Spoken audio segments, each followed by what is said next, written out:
El mundo de la música es uno que nunca se detiene.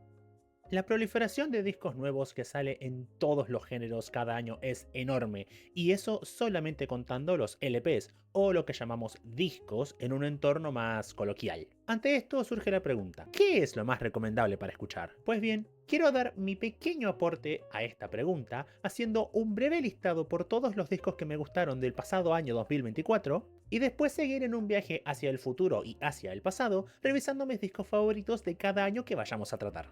Antes que nada quiero decir dos cosas. La primera es que esto no es un top, sino que es más bien una lista según el orden de salida de los álbumes. Esto más que nada hecho para evitar cualquier tipo de comparación tonta por discos que no tengan nada que ver entre sí. Esto significa que, si llegan a ver un disco que les gusta mucho por detrás de un disco que les gusta un poco menos o directamente no les gusta, no es que yo considere sí o sí que sea mejor, sino que obedezco a los caprichos del padre tiempo, así que pregúntele a Cronos de última. La segunda es que, considerando todo lo que dije a su momento, es matemática y humanamente imposible estar al tanto de todo lo que está pasando en el mundo de la música, y yo jamás me consideraría un experto, si le soy sincero. Si te quedas con ganas de ver un disco que no vaya a salir en este video, por favor coméntalo. Prometo que lo voy a escuchar y quién sabe, si tengo la suficiente cantidad de álbumes o incluso si me llega a nacer la necesidad de hacerlo, puedo hasta hacer un remake. Pero en el peor de los casos, voy a escuchar el disco que me comentaste de todos modos. Por último, antes de empezar, les quiero recordar que esto no es necesariamente un video sobre los mejores discos del 2024, sino sobre los que a mí más me gustaron. Todos tenemos nuestras subjetividades, todos tenemos nuestros sesgos y nuestros gustos propios, por lo cual es normal que dos listas de este estilo sean totalmente diferentes entre sí. Sin embargo, la razón por la cual estoy haciendo esto es porque, como saben las personas que me conocen, escucho un catálogo de géneros lo bastante amplio como para considerar que puedo expandir un poco el abanico musical de quien está viendo este video. Sin ir más lejos, comencemos, que esto tiene pinta de que va a ir para largo. El primer disco del cual les quiero hablar es el American Candy de Death Dynamics Road, o bueno, creo que así se pronuncia. Miren, no les voy a mentir. En cuanto al orden en el cual escuché los discos que están a punto de ver, este fue el último en meterse a la lista. Ya conocía a este grupo de antes, más que nada gracias a su disco Darklight del 2023, el cual, si bien respeto y si bien me parece bastante bien hecho, no terminó de conectar conmigo. Por lo cual entré acá sin demasiadas expectativas, si tengo que decir la verdad. Pero por Dios que me alegra haberme equivocado. Si tuviera que definir este disco con una sola palabra, sería precioso. Ni siquiera lo tengo que pensar. Me encantan las texturas que usa, me encanta cómo la instrumentalización se las arregla tan bien para crear un sonido ochentero propio del Vaporwave, el género que está tratando. Me encanta lo emotivo que se siente a nivel estructuración musical y en líricas. Me encanta cómo está cuidado a nivel productivo y, en fin, me encanta absolutamente todo de esta cosa. Se siente como un sueño etéreo, como una máquina del tiempo que te lleva a un lugar que nunca existió y nunca va a existir, pero que extrañamente te genera nostalgia, aun si sabes que nunca existió y nunca va a existir, si es que lo que estoy diciendo tiene algún sentido. Los momentos de ambient, si bien podrías argumentar que no pegan con tanta intensidad como en trabajos anteriores de la banda, me parece que están bien compensados por la forma única que este disco tiene de samplear, haciendo que hasta sus peores momentos se encuentren perfectamente justificados en cuanto a instrumentalización y producción se refiere. Esto es uno de esos proyectos que no se pueden escuchar por partes, sino que hay que empezar del principio hasta el final y sí, entiendo que esta es la forma estándar de escuchar música, pero ustedes también entiendan que no todo el mundo está dispuesto a escuchar música así en estos días. No les voy a mentir, no soy un gran conocedor de Vaporwave, pero sí he visto mucha gente decir que este es uno de los puntos más altos del género y personalmente lo creo al 100%, escuchando la maravilla que es este proyecto. El siguiente disco del cual les quiero hablar es, por supuesto, el Cowboy Carter de Beyoncé. Ya sé, ya sé. Siendo yo argentino, es prácticamente un cliché de este país decir que Beyoncé no tiene ningún tipo de relevancia fuera de Estados Unidos. Lo sé. Pero me pasan tres cosas con esa afirmación. La primera es objetivamente mentira. La segunda es que me chuparía soberanamente un huevo si fuera algo real. Y lo tercero es que absolutamente nada de eso quita que Cowboy Carter me parezca un excelente disco de country pop, aun si realmente no termina de ser country.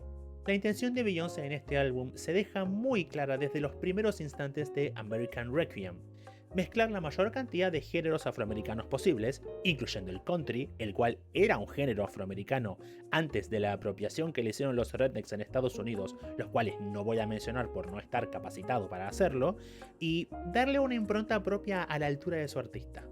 No solamente es una evolución directa de todo lo que Beyoncé había hecho en su trabajo anterior, sino que es incluso una reivindicación y un homenaje a toda la música identitaria de la cultura afroamericana de Estados Unidos, pero mostrado en un paquete totalmente accesible y bailable que puede disfrutar cualquiera.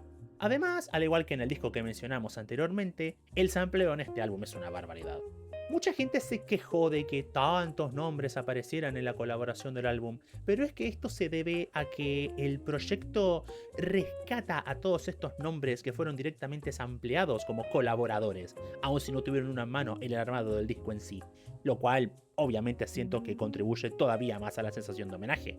Fuera de esto, lo cual no deja de ser una nota al pie y una aclaración para evitar malos entendidos, los amplios funcionan muy bien en este trabajo. Claro está que sí, no llegan a nivel de sofisticación o precisión del American Candy, pero a esto me refería con no hacer un top. Son proyectos tan diferentes que compararlos para algo que no sea esto sería una idiotez por mi parte. Este es uno de estos trabajos que, aún teniendo en cuenta que antes dije que se podía apreciar mucho en una escucha superficial, considero que los oyentes más hardcore, por así decirlo, de la música podrían encontrar muchas cosas sumamente interesantes acá. Aparte de las líneas vocales, no tengo nada que decir. Vuelven a hacer que Beyoncé se consolide como una bestia en ese apartado. Y las diferentes colaboraciones y los feats que el álbum tiene se integran sumamente bien al proyecto, haciendo que esto se sienta variado, fluido y ligero, aun si dura más de una hora en realidad. En definitiva, es un disco totalmente redondo. Es hasta ahora la culminación de una carrera única en la historia de la música y una celebración única de la cultura afroamericana llevada al presente. Sé que existe cierta controversia en torno a si este disco merecía el Grammy o algún otro, el cual yo personalmente le hubiera dado a algún otro que voy a mencionar más adelante, pero no voy a ser porfiado ni voy a ser testarudo. Nada de eso quita que, en mi opinión, Cowboy Carter sea un excelente disco de country pop. Eso sí, la línea que le dedicó a Jay-Z envejeció como leche al sol en tiempo récord. Para el tercer disco que vamos a tratar en este video, nos vamos directamente a Argentina, mi país, y por supuesto que voy a hablar del Por Cesárea de Dillom. Vamos a ser realistas. De toda la gente que hace hip hop en este país, Dillom no será el rapero más técnico, no será el más versado, ni el que tiene un léxico más amplio, pero sí me parece uno de los mejores a la hora de contar historias, si no directamente el mejor. No solamente tiene un carisma único para desarrollar sus historias y una cabeza más bien prodigiosa para lo que tiene que ver con organizar ideas, sino que lo que cuenta es muy poderoso a su manera. El 2024 tranquilamente pudo haber sido el mejor año en la historia del hip hop de Argentina, y me atrevo a decir que el puntapié inicial a eso lo dio este Por Cesárea del que vamos a hablar ahora. Es un disco muy oscuro, muy abrasivo, puede ser difícil de escuchar por momentos, pero al mismo tiempo tiene momentos lo bastante accesibles como para que cualquiera lo disfrute. Para entender esto, solamente hay que entender cómo suena Últimamente, la canción que abre el álbum, y cómo suena Cirugía, la tercera. Cualquiera podría decir que estas dos canciones buscan generar sensaciones totalmente opuestas, y tendría razón, pero es que esto no se siente forzado ni se siente que rompa con ningún orden, sino que justamente se gana eso a pulso gracias a su narrativa, la cual de nuevo es oscura pero también es muy realista. Además, la producción es sublime y no tiene nada que envidiarle a producciones extranjeras de un presupuesto más elevado.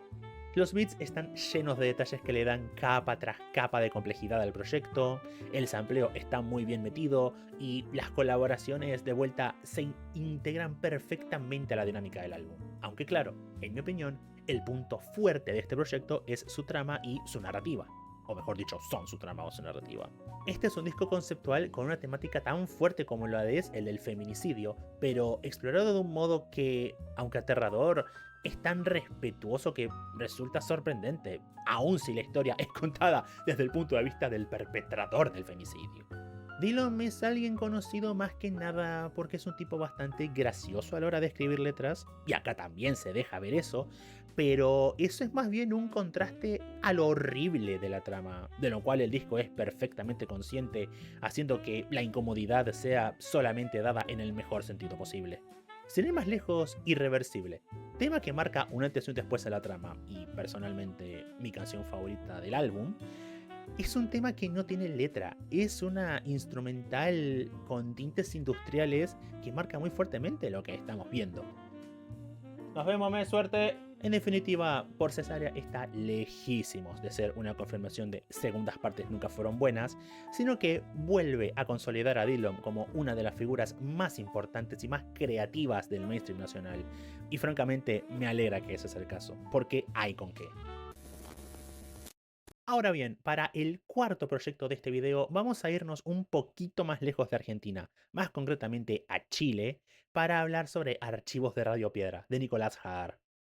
Creo que lo pronuncié bien. Para mí lo que es un gran enigma es cómo estos tiburones... Si son como yo antes de escuchar esto y no saben de quién estoy hablando, Nicolás Haar es un artista chileno-estadounidense más enfocado concretamente en la música electrónica, el cual busca crear experiencias que empujen los límites de lo que la música significa o deja de significar. Y definitivamente logró ese propósito en este álbum, el que para muchos es su obra maestra.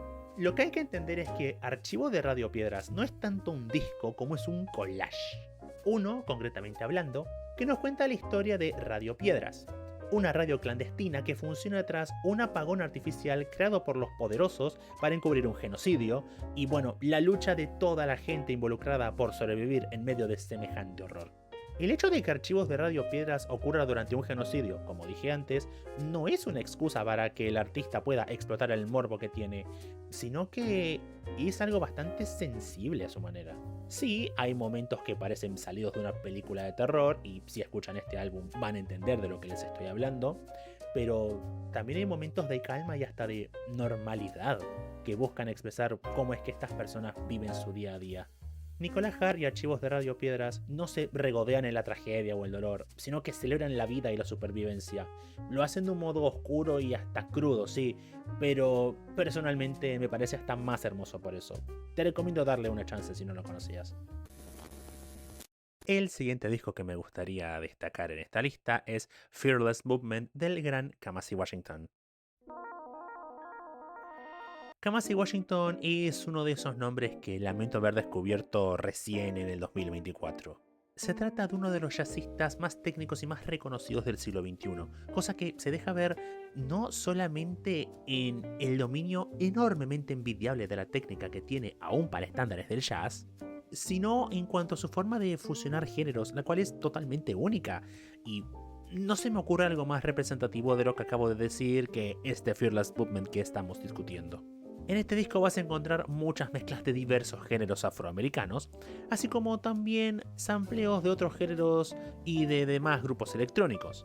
Y todo esto sin que desentone en lo más mínimo. Es un proyecto ecléctico que nunca te deja respirar, pero esto es en el mejor sentido posible, ya que siempre hay algo para admirar, ya sea que hagas una escucha más superficial para pasar el rato o una más exhaustiva para ver qué podés sacarle en concreto. Para hacer un disco de más de 1 hora y media, nunca llega a sentirse agotador o exhaustivo, y créanme, hay discos mucho más cortos que no pueden decir eso. En definitiva, siento que este álbum puede gustarle muchísimo a quienes les gusta indagar, les gusta investigar con precisión y encontrar diferentes matices en la música que están escuchando, pero también a aquellos que solamente quieren pasar un buen rato por más largo que esto sea, y creo que eso es de los mejores halagos que se le puede dar a un álbum de estas condiciones. Ahora bien, para mí es raro meter a este álbum acá. Permítame que les explique por qué, pero antes vamos a decir que claramente estoy hablando de Hit Me Hard and Soft de Billie Eilish.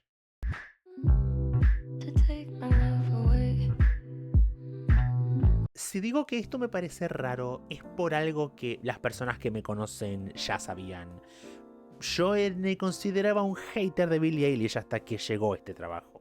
Me parecía una artista poco original y muy derivativa, la cual aportaba más por su estética que por lo que hacía con la música en sí mismo. Pero afortunadamente cuando Hit Me Hard and Stop salió, me di el gusto de escucharlo y me alegra que me haya cerrado la boca, lo digo de verdad. Lo que más se dijo de Hit Me Hard and Soft es que evidencia el crecimiento de Billie Eilish como artista, así que sé que no puedo decir esto sin estar repitiendo lo que dijo todo el mundo, pero es que no hay otra forma de ponerlo en palabras. No solamente las letras se sienten mucho más maduras, más introspectivas, más reflexivas, sino que también la paleta de ritmos y la paleta de texturas es mucho más variada que en otros álbumes de ella, lo cual permite, por ejemplo, cosas como pasar del alt pop a la indie-trónica sin que se sienta forzado en ningún momento. Para una artista a la que, lo admito, erróneamente, catalogué como derivativa en el pasado, puede ser que nos haya dejado el disco de todo el pop más innovador de 2024. Tranquilas, fans de Charli XCX, Brat quizás sea mejor álbum. No me maten, por favor. Personalmente, aún sí considero que Beyoncé merecía ese Grammy. Yo se lo hubiera dado a este proyecto. No mereció irse con las manos vacías, aún si no le doy importancia a esos premios. Honestamente, este disco pasó de volverme un hater a un fan. La impresión que me da escuchar esto es que a Billie Eilish le queda todavía más para dar. Y a diferencia de lo que pasó en todos los proyectos anteriores que escuché de ella, ahora sí estoy interesado en ver qué es ese más que puede dar. El siguiente álbum, ya volviendo a lo más ponderado por los melómanos, es por supuesto Lives on Grounds de David Gibbons.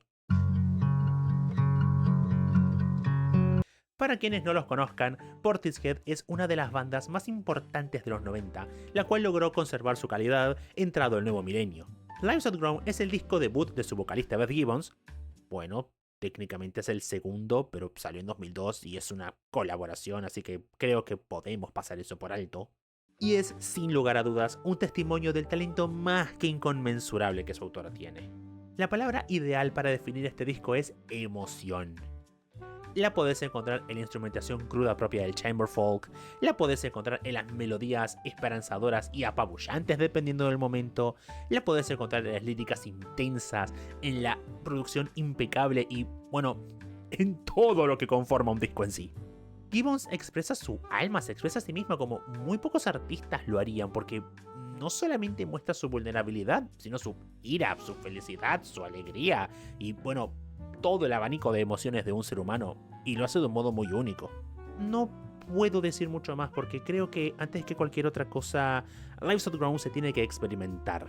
Supuestamente este disco demoró años en hacerse y visto que esto es el resultado, confirmo que valió mucho la pena.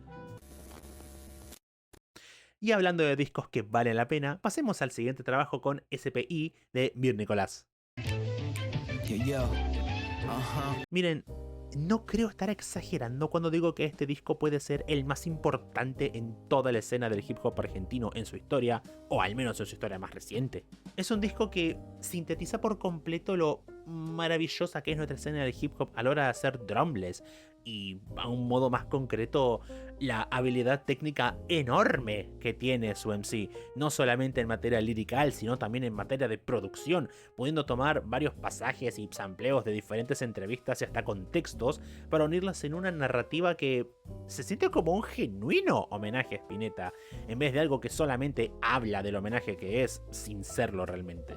Este es un proyecto que está cargado de atmósferas envolventes y un armado de beats tan exquisito, tan brutal, que se las arregla para sonar durísimo, aun si es bueno drumless. Como dije antes, Nico Mir es un gran MC a nivel técnico y a nivel lírico, cosa que también se hace notar en el proyecto y lo eleva incluso a alturas más altas que antes. Además, la producción acompaña todo esto a la perfección, creando atmósferas que por momentos llegan a ser hasta oníricas. Me atrevo a decir que conforme pasen más los años y podamos ir apreciando más y más a este álbum, vamos a poder verlo como la obra maestra que realmente es. Y hablando de apreciar discos en retrospectiva, les presento Cutting the Throat of God de Ulcerate. Creo que lo pronuncié bien. Miren, voy a confesarles algo. La primera vez que escuché este disco me gustó. Solamente me gustó. No fue sino hasta más tarde que le volví a dar una oportunidad y Dios mío, cómo me agarró cuando le di esa chance. Si tengo que destacar solamente un elemento de este álbum, sin dudas es la atmósfera. Cada canción del álbum es lenta, es pesada, es opresiva, es subversiva. Principalmente gracias a los riffs lentos pero pesadísimos en el mejor sentido posible, en ciclos que rozan el sentirse como composiciones de drone en cuanto a su repetitividad se refiere. Quiero dejar claro que esto que acabo de decir no hace que el disco sea malo, al contrario, contribuye a aumentar esa atmósfera de opresión, esa desazón que te quiere dejar, y créanme, lo hace de forma excelente. Sumado a esto, lo disonante del álbum también contribuye a lograr este propósito.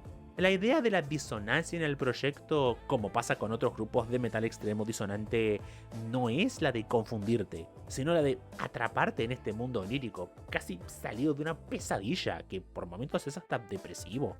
Ninguna sección se siente excesivamente alargada o recortada de la nada, sino que todo acompaña a este viaje que busca y logra hacerte sentir incómodo, pero en el mejor sentido posible de esa palabra, lo cual solamente un tipo de arte muy concreto es capaz de lograr. Si te gusta el metal extremo, pero no terminaste nunca de entenderle la gracia al death disonante, entonces sos como yo antes de este proyecto, y por eso mismo te recomiendo escuchar Canal of God. Miren, si se acuerdan lo que dije antes sobre Kamasi Washington y cómo lamentaba haberlo descubierto recién en 2024, creo que es hora de hablar del otro gran nombre que lamento haber descubierto tan tarde. Y para eso claramente tenemos que hablar de The Thief Next to Jesus, de K.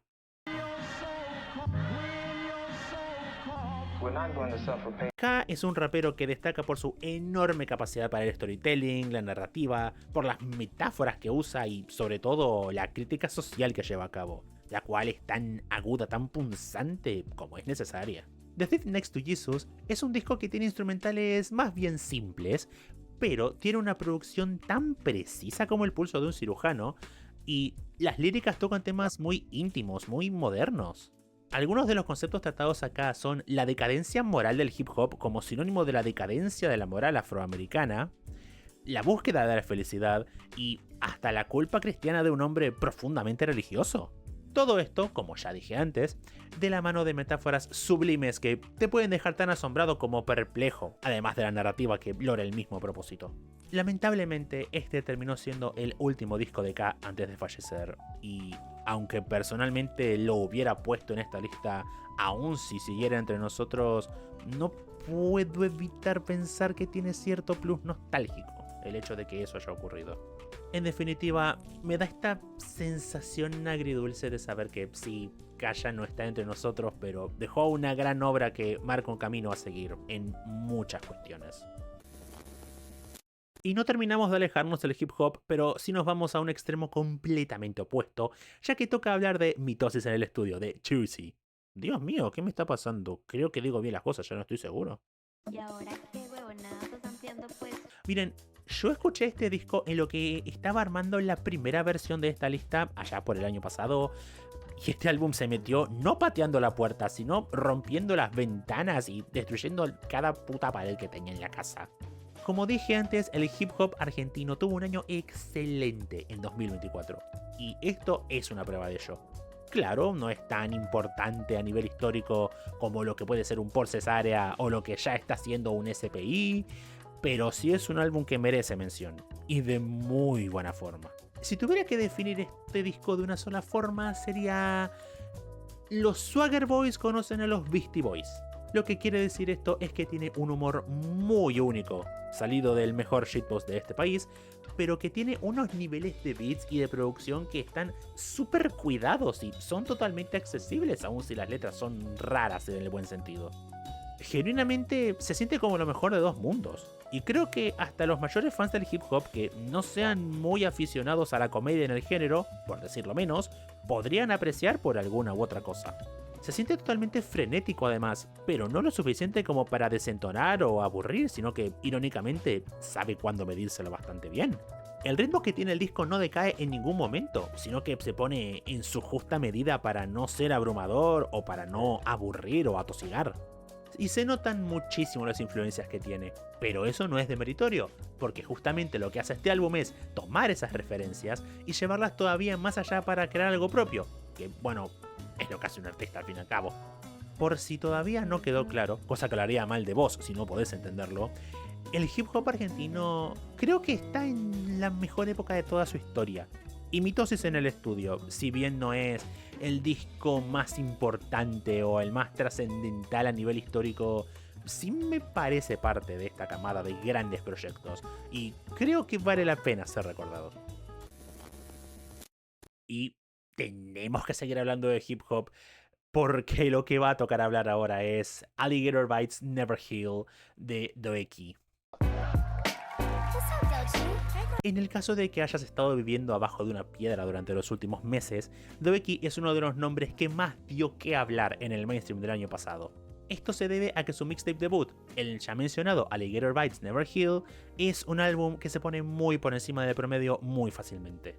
Es un disco recontra variado, el cual se maneja más que nada con un boom bap bien filoso, bien crudo, pero que a su vez tiene elementos de R&B muy marcados, donde la intérprete puede explayarse mucho más con lo que es capaz de hacer.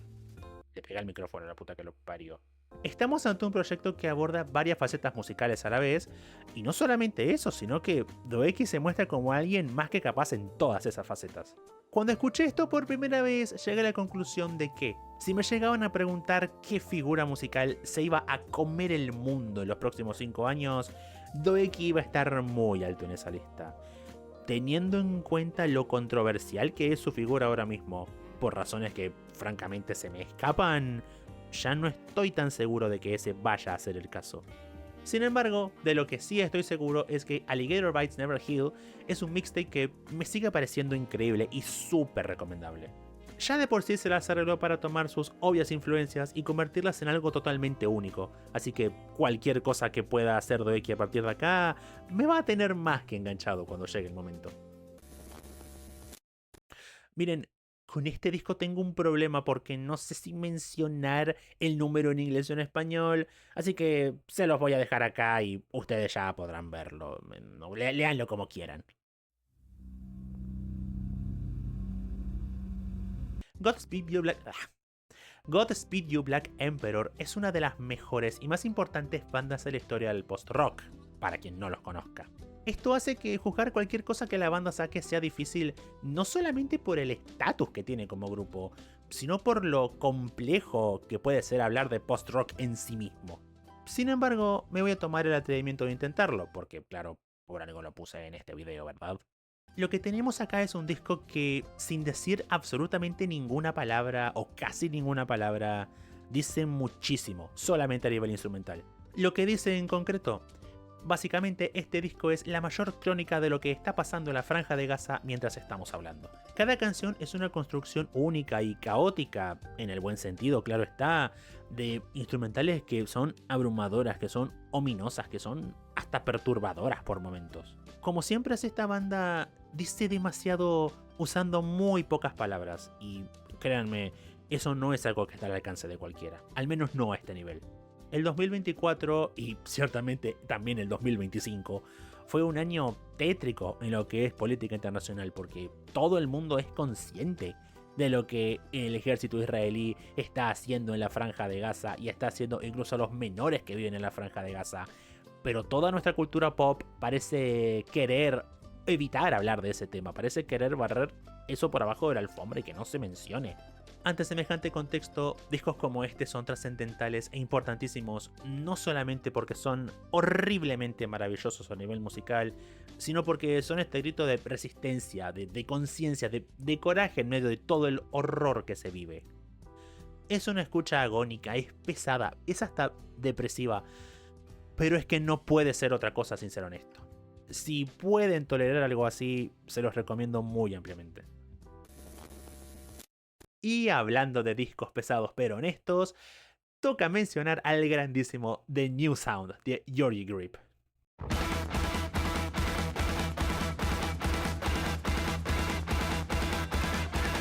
Miren, al principio dije que esto no era un top, y lo sostengo, esto no es un top, pero quiero que quede claro una cosa.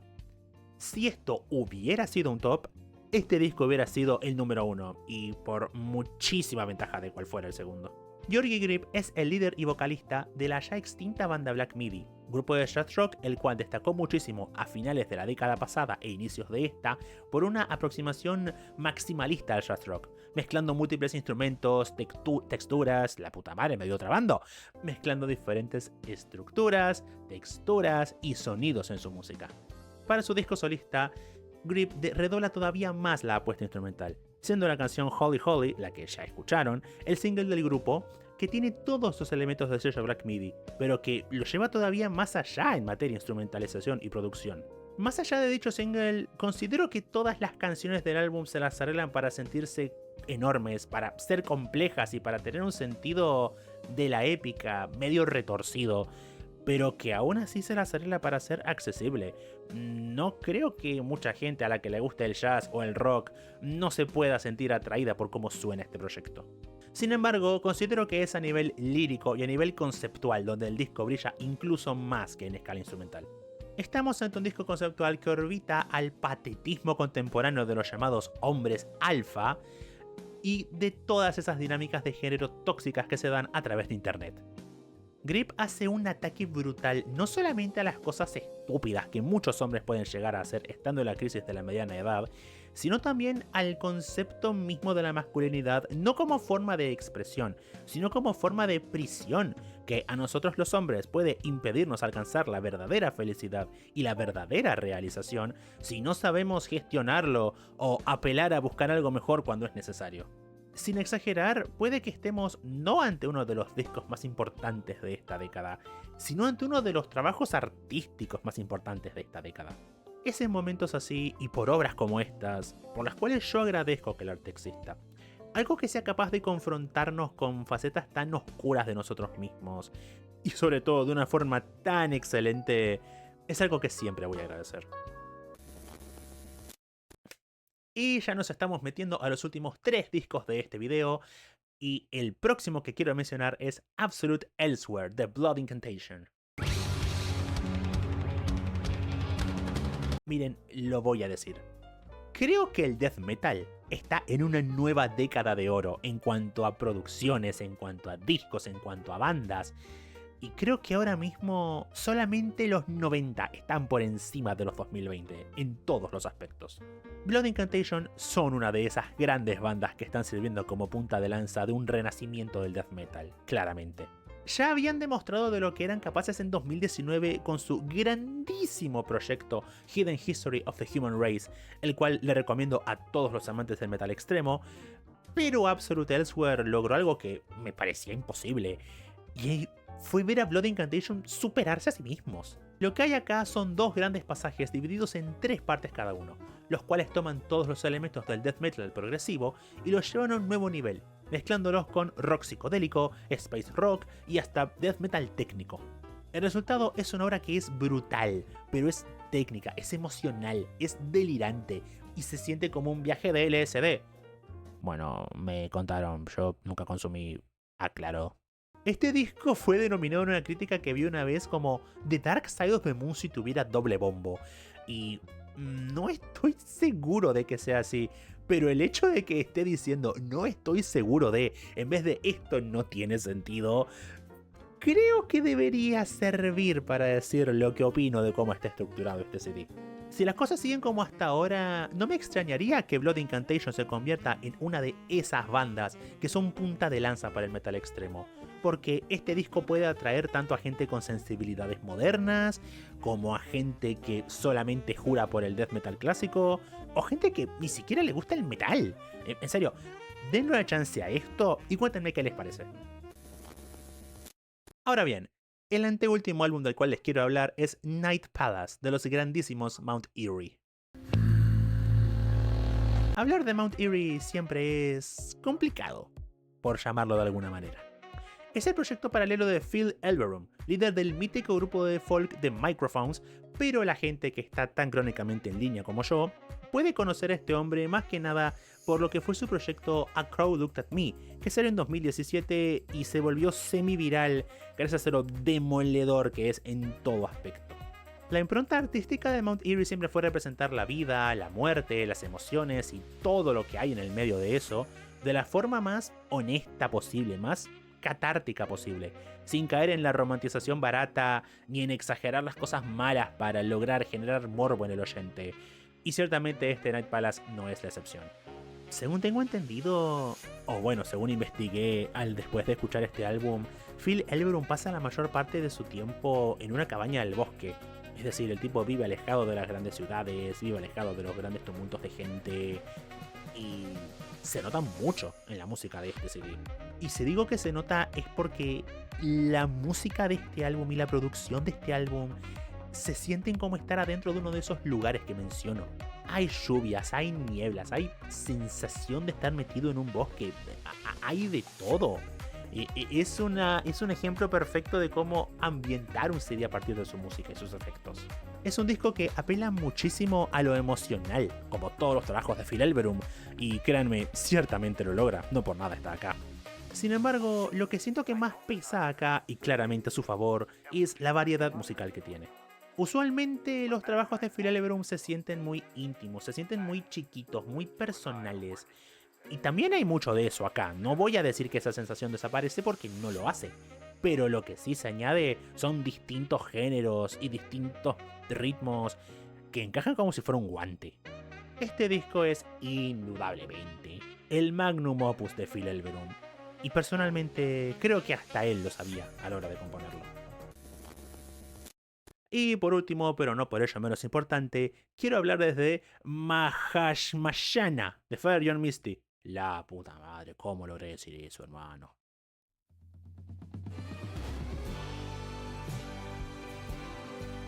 Miren, Father John Misty debe ser el tipo con menos suerte del mainstream mundial en cuanto a comercio se refiere.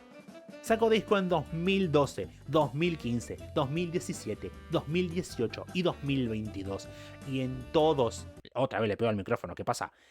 Y en todos y cada uno de esos años tuvo la pésima suerte de coincidir en día con un disco nuevo de Kendrick Lamar. Para colmo de males, este 2024 le pasó exactamente lo mismo, aún habiendo anunciado Mahashmashana meses antes de que Kendrick anunciase GNX. Y ni la productora de Kendrick estaba enterada que iba a sacar GNX. Si me dicen que el enano lo hace a propósito, les creo. Ya siendo serios, este discazo merece muchísimo más que ser recordado por el pequeño meme que se armó a partir de lo que les acabo de contar. Misty vuelve a probar sus enormes dotes como cantautor de pop barroco en lo que tiene que ser el disco más bien cuidado, más bien producido y más deliciosamente cínico de toda su discografía. Y si alguna vez escucharon a este hombre, saben que eso es mucho decir. Si sus últimos proyectos me dejaron con una sensación agridulce, como si de a poco estuviera entrando en una decadencia, este álbum me probó que, al contrario, Misty tiene mucho más para aportar todavía. Musicalmente es una obra preciosa que puede enamorar a cualquiera que le dé una oportunidad. A nivel instrumental hay pasajes que son mucho más grandilocuentes y otros que rozan el ser minimalistas, pero todos ellos están acompañados con una producción tan soberbia que solamente me queda aplaudir, si soy sincero. A nivel lírico, sin embargo, la cosa es todavía mejor, porque estamos ante letras que atacan muchos tabúes de la vida moderna y sin esconderse ni pedir disculpas. Acá hay letras sobre cómo el movimiento Me Too fue cooptado por los poderosos para poder mandar chivos expiatorios al matadero a cambio de que todo siga igual y ellos puedan seguir maltratando a mujeres. Hay historias sobre cómo la obsesión de la sociedad moderna por la salud mental muchas veces lleva a que la gente se niegue a enfrentar situaciones incómodas. Hay canciones sobre cómo el optimismo desenfrenado y el querer es poder puede llevar a niveles enormes de frustración y hasta depresión y muchísimas cosas más. Me gusta considerar que este disco es una especie de trampa, en el sentido de que te atrapa con sus melodías suaves y la voz encantadora de su autor, y cuando te das cuenta estás escuchando letras que te rompen una y otra y otra y otra vez. Es una joya en todo aspecto esto. Si llegaste hasta acá, muchas gracias por ver este video. Te quiero mucho. Me gustaría pedirte que le des pulgar arriba, lo comentes y lo compartas, porque todo eso ayuda a que este proyecto crezca cada vez más y a que esto le llegue cada vez a más personas. Te pido que me sigas en mis redes sociales, así como en Twitch y en Kick, donde hago stream todas las noches haciendo diferentes cosas. No te preocupes, todos los enlaces están en la descripción de este video.